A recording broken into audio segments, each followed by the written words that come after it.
Right now, virtually every government in the world has as their primary policy objective to increase the GDP year on year on an exponential curve. The idea is that this is going to help us eradicate poverty and improve people's lives, but the data that we have on this actually is quite depressing in the sense that the vast majority of new income from global growth goes to rich people, I suppose not surprisingly. Only about 5% of all new income from global growth every year goes to the poorest 60% of humanity, the people whose lives I'm talking about in the divide. So growth is clearly not an adequate answer to the problem of poverty. The other problem with GDP growth is that GDP as a measure includes no cost accounting. So when you cut down a forest for timber, or when you strip a mountain for coal, then GDP goes up, but it does not account for the costs of losing that forest as a sinkhole for carbon or as a home for endangered species, or the greenhouse gas emissions that come from using fossil fuels. So basically GDP is very tightly linked to ecological degradation and global warming. So as we grow the GDP, then we intensify our impacts on the ecosystems that we depend on for our survival.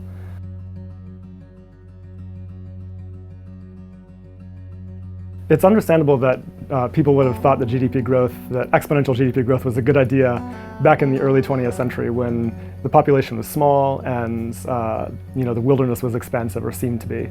But today we live in a very different world where we know that already we're overshooting our planet's ecological boundaries, and we can see the consequences of this all around us in the form of soil depletion and mass species extinction and global warming and other severe existential crises that we're facing. So it just no longer makes sense to have the growth of material consumption as an objective in our world today. We need to find ways to enable human flourishing while actually reducing our impact on the natural world and the material consumption that we depend on.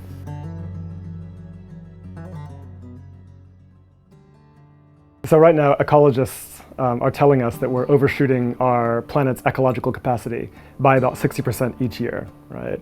And that's what's responsible for this kind of progressive ecological breakdown and climate change that we're experiencing right now. So really, our only option for surviving the Anthropocene and eradicating poverty at the same time is for over-consuming rich nations to undergo a process of consuming less, basically. And this is what we mean by planned degrowth. And it might sound scary because we tend to think of growth as really essential for improving human well-being, but in fact, we already know from lots of data that it's possible to reduce our material consumption at the same time as increasing human well-being and happiness and flourishing. In fact, the link between GDP growth and human well-being in rich nations is extremely weak.